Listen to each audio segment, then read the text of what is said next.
Hello everyone, and welcome to the second of a very infrequent series on Ruffield, my British N-gauge model railway layout set on a shelf.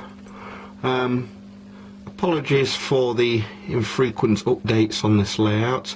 I must admit I'm more of an American N-gauge modeler, but I do want to now try and press ahead, especially as we go into winter. I want to press ahead and do some more work on my British layout.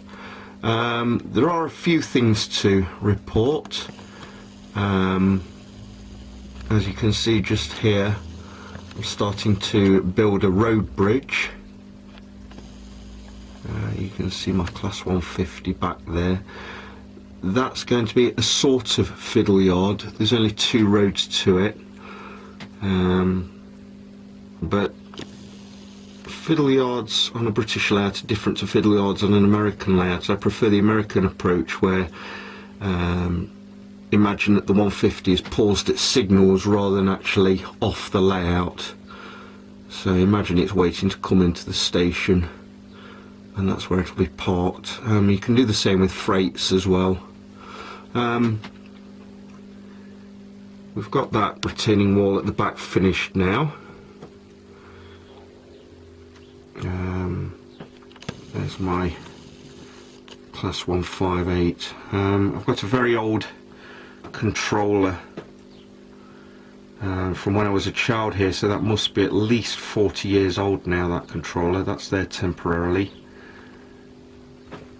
My control panel's got all the switches in, all the wiring's done, but I will need to make that look a lot nicer. The layout below you can see is my American layout. You may not be too interested in that if you've searched for this layout on the British N-gauge.